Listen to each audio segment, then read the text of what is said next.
Welcome back to RightTurnRandy's channel, everybody. Today, we are going to be putting the rear axle back together with the new differential we got. That's right, new diff. We're not going to be welding it. We're going to put a new diff in it, and I'm going to show you what that diff is right now. The car will definitely be spinning both tires after this. Ford 9-inch Detroit locker E-case, 306-inch bearing, NASCAR. Look at that. Woo. Oh man, shiny. It's got laser etched on the side right here. It says E0060, and it's pretty heavy, but it's not too bad. And then it says over here, mag okay. Don't know what that means. E-case, which is the 306 bearing. It says new springs, 52 pounds. I'm sure this is 31 spline. I'll count them anyway. But I am super excited. This thing looks rad. Beefy too. Okay, we're gonna try to get these. Try to feel and remember the preload here. I think you gotta get this retaining cap off to get at the bearings here. Oh yeah, okay. So there's gotta be something bent up in here to keep this from moving. Yeah, and there is, right there. Okay. There's a tab in there that's bent into it, so I'm gonna have to release that to be able to get the whole thing out. Yeah, it's moving. Whoa. There it goes.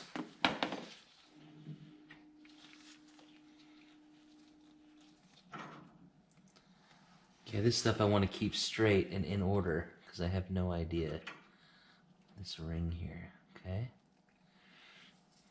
Okay. Does this whole thing pull off now? Oh! Okay, that loosens this entire hub now. Okay. Wow. I wasn't expecting it to be that easy, but... Oh gosh, I hope I can get this back together. Ooh, okay. I'm just gonna clean these hubs up and reinstall them with the bearings in there because the bearings look fine. Yeah, these bearings look like they're in good shape. They're not scored up real bad or anything. Yeah, so we're just gonna clean these up real good. We'll repack them and put it all back together. I'm working on the passenger side hub right now, and I'm just wiping out all of the grease and oil out of there before I get started on really cleaning it. And there is a lot of flake inside there, a crazy amount. The bearing that came out of that side looked good.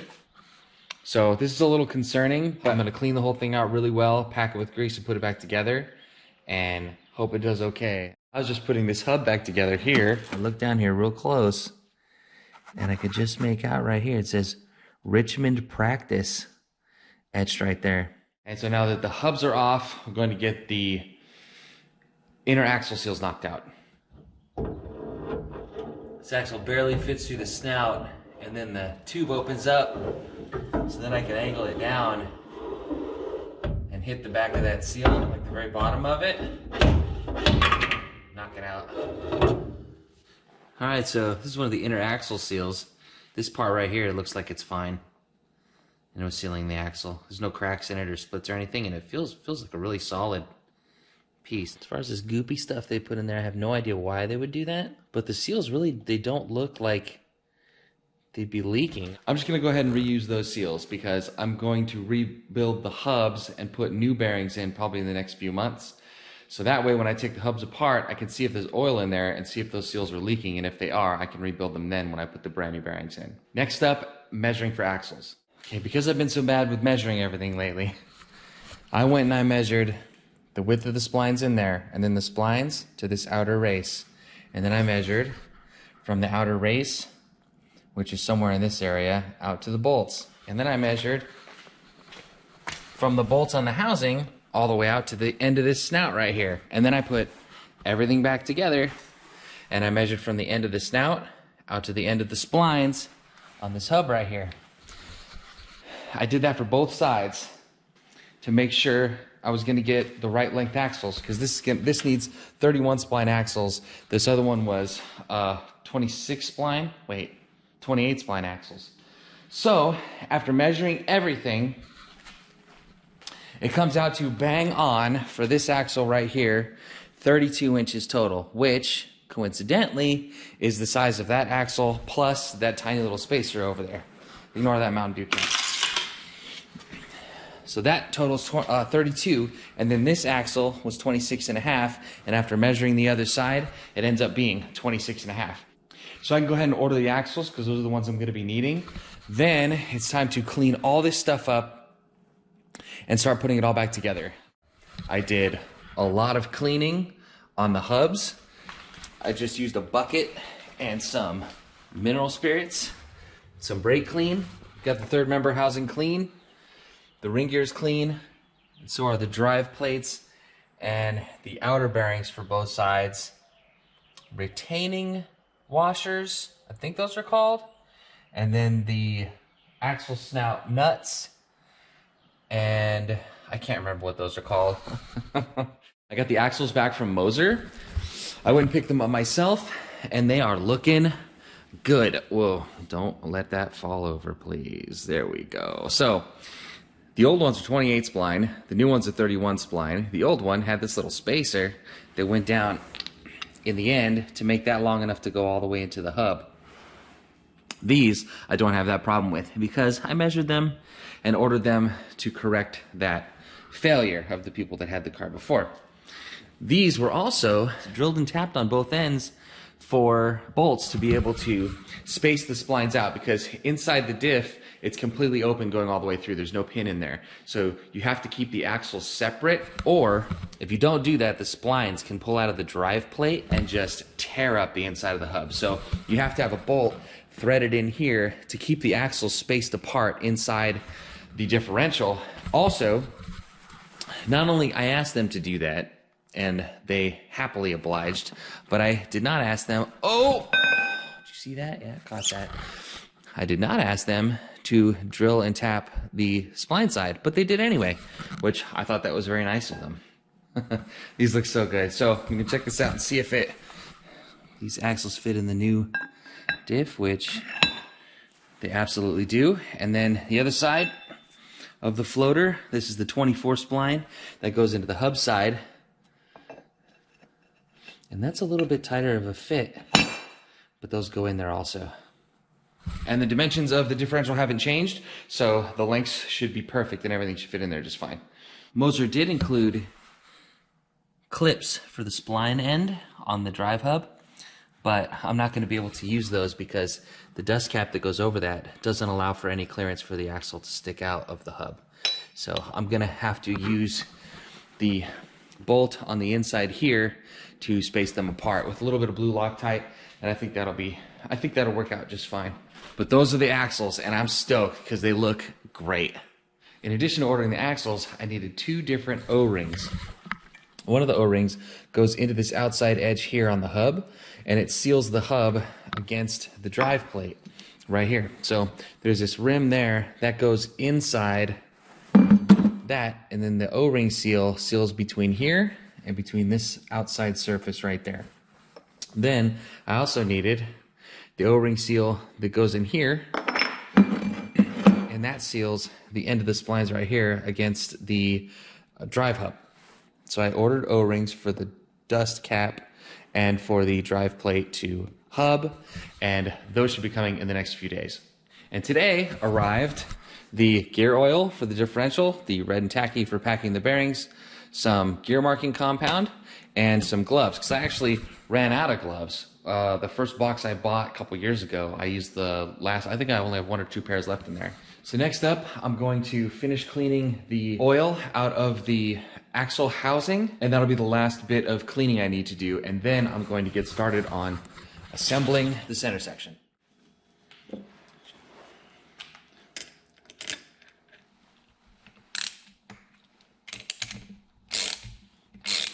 All right, so the ring gear is fully pressed down on there.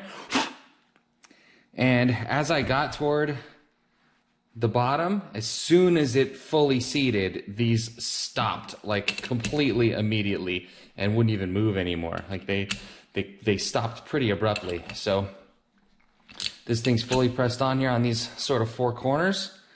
So I'm gonna get these bolts off and get the other bolts. put Loctite on all of them, blue, and then put the whole thing back together, torque the bolts down to whatever the spec is. I think it's 50 foot-pounds, but I'll make sure. Maybe it's 80. I think it's 80 foot-pounds. Either way, I'm gonna look up the torque and I'll torque them down. We'll go 70 foot-pounds. Huh, I don't even know if I can. I'm not gonna be able to hold it. Oh, I can't get 70 foot-pounds on that. Okay, let's try this. Drive hub in the vise, splines into the axle, and the axle on this side right here. All right, I think I can get it done like this.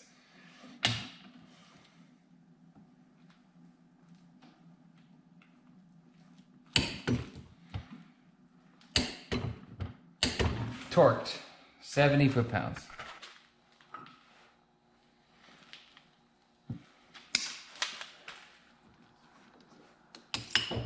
Okay, so I've got this adjuster set in the cap already. I think I can put this one underneath on that side because it's going to go into there, and take this one, set it in on the top, and then just lift the whole thing as a unit and put it in there without the races falling out. And then I could just adjust it from there.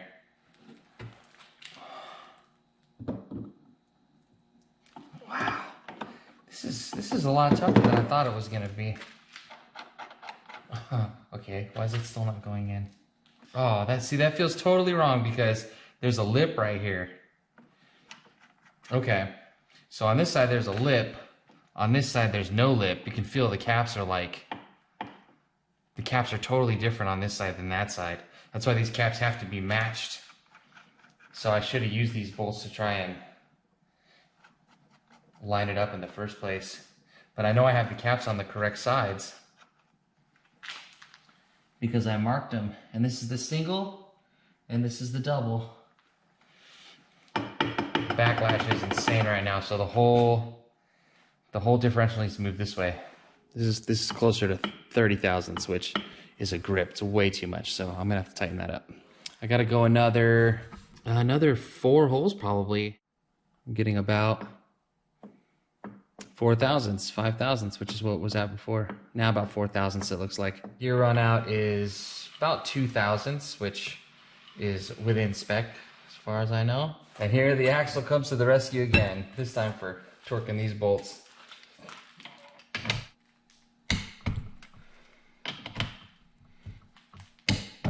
All right, this thing is all back together. I hope I put everything together right. Got the gear marking compound and a little paintbrush. I'm gonna paint this up and see what the pattern looks like.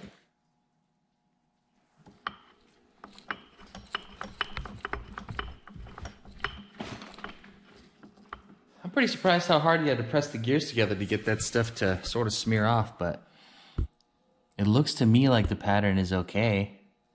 That's on the drive side. On the coast side, I mean, I don't know what I'm looking at. But it looks all right to me on the coast side too, except it's not smeared off all that much, but on the drive side, I think that's okay. It looks pretty centered and pretty close to the inside of the gear. And with the lash being 0.08, I think it's pretty good. The O-rings finally made it, so I'm gonna see if these fit. These are the dust cap O-rings, and these are the drive plate O-rings.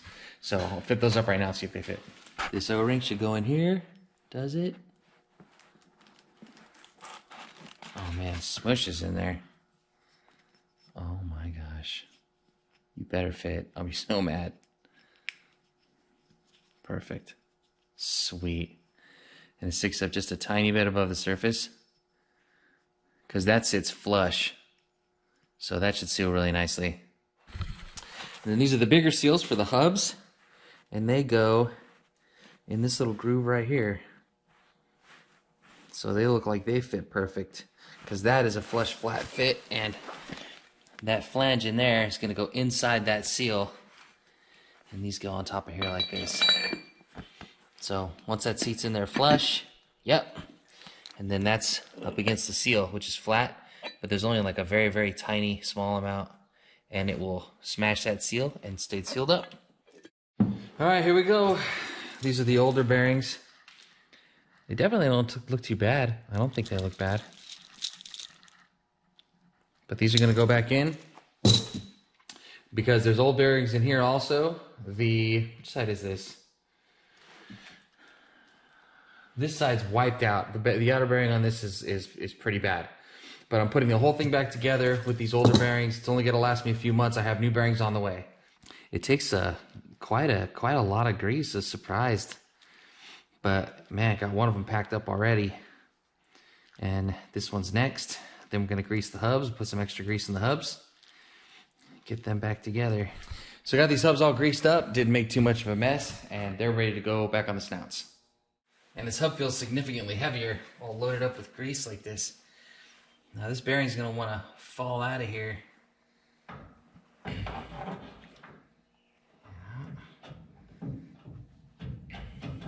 There we go. These hubs are National Race products, and that company's not around anymore.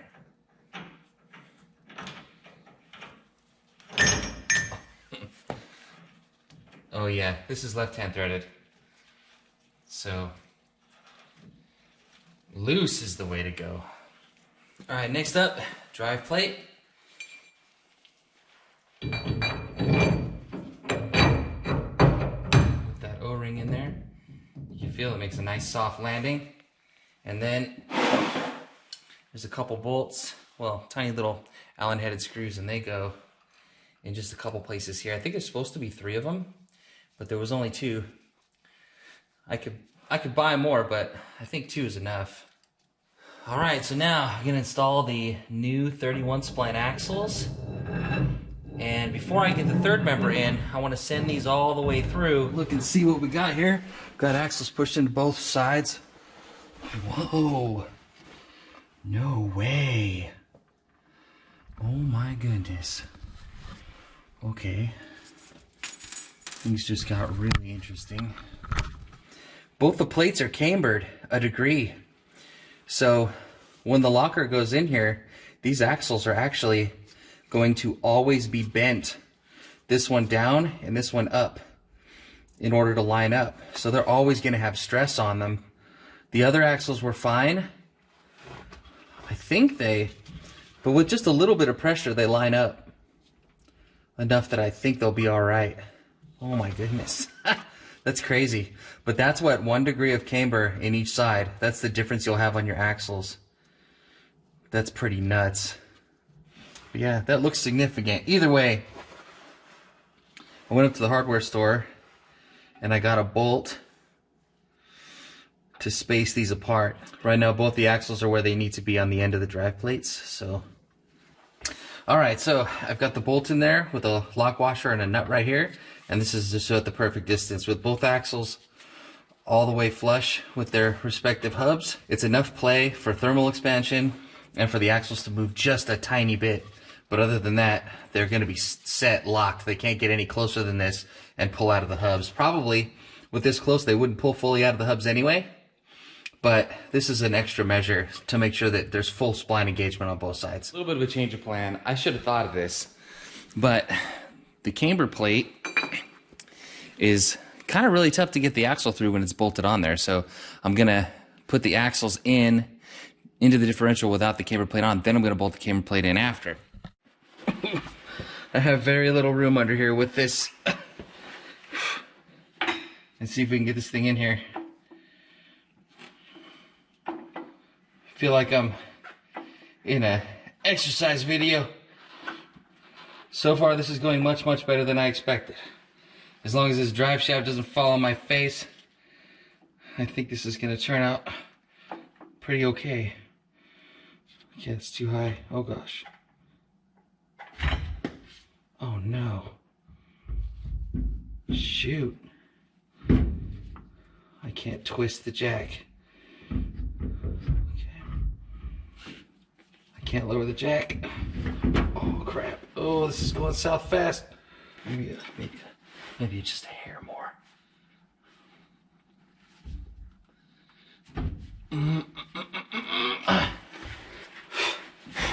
Okay. I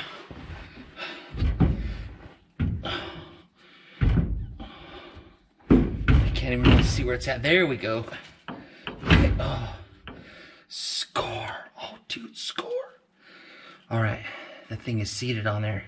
I need to get some bolts. Get a couple bolts started. Oh my gosh, that went way easier than I expected it to. For a change. I'm really hoping this axle goes in without dropping that seal. Just gotta be easy with it. There it is, I felt it go in the locker. And this is the passenger side. It's all the way in. The axle needed a couple taps to fully seat in there. The other axle, this one in pretty much without a problem. But now you can see, if you can see both hubs there, they both go the same direction for one wheel or the other. Oh, this hub needs to be tightened down. Woo! Look at that! It's turning the pinion and everything. Oh man. Oh gosh. Okay, so it looks like everything went together without any of the things I feared happening. Nothing happened, so I'm stoked. I have to finish putting all the rest of the bolts in. I have to wait for the RTV to cure and then tighten up all the bolts in the housing to spec, and then I have to put gear oil in the pumpkin, and then everything else, brakes back on, wheels on, put it down on the ground, and drive shaft on, and it should be ready. It should be ready to go. So it is super late right now. I'm going to finish putting it together, put it back down on the ground, and tomorrow morning when I wake up, I'm gonna fire it up and take it for a drive. I've never rebuilt a rear end before, an axle. I've never had an axle part. Here goes nothing.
So excited, I almost forgot to put my belts on.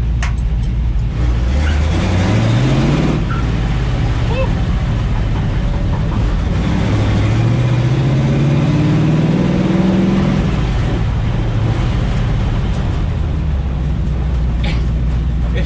It feels phenomenal. It feels great. It feels like stock.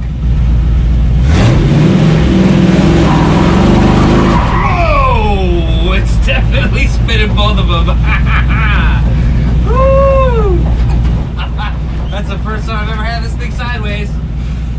Man, it feels good. It feels good. It feels rock solid. No noise. No anything. This should have been the first thing I did to the car. No.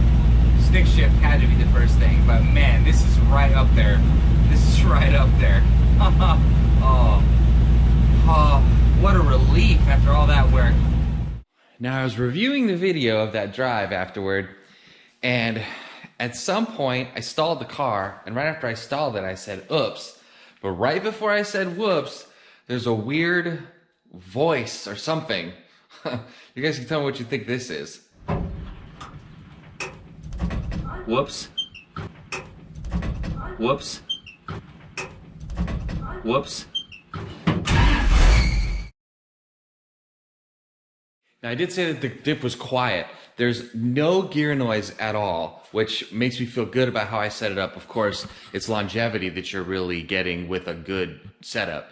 So hopefully it'll last a long time, but I know it's not way out of whack because it's not whining or making any crazy noise.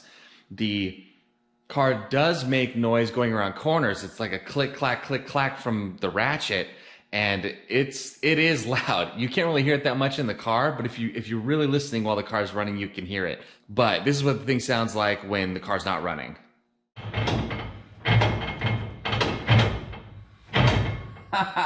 That sounds loud.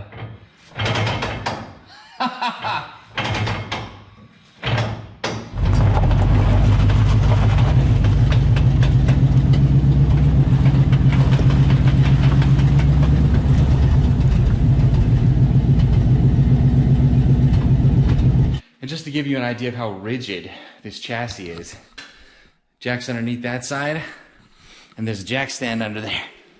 But there's nothing on the other side. And look how flat it is. That's insane. And that is it. I gotta say, aside from changing the car over to a stick, this was the greatest enhancement so far. I am super stoked on this one. The car feels so good now, so good around corners. It's just, it feels so solid. I don't know any other way to describe it. So now we are done with April. Axle is rebuilt, seals are replaced. Well, most of the seals are replaced, and we got the new diff. And I would call that a success for sure. I mean, it's only one drive in. It could still explode on me at any moment. I could wheel hop it and the case could explode. I have no idea. But it's feeling good right now, doing good. And I think I seriously would be confident enough to drive it now, just the way it is. You know what? I need a catchphrase. I need something to say at the end because it's always got to be the same. But every time it's, hey, if you like the videos, please subscribe. And I don't want to say that anymore because it's so cliche and YouTuber-y, and I don't want to do it. But until I find a new one, thank you guys so much for watching. If you like the videos, please subscribe, and I'll see you next time.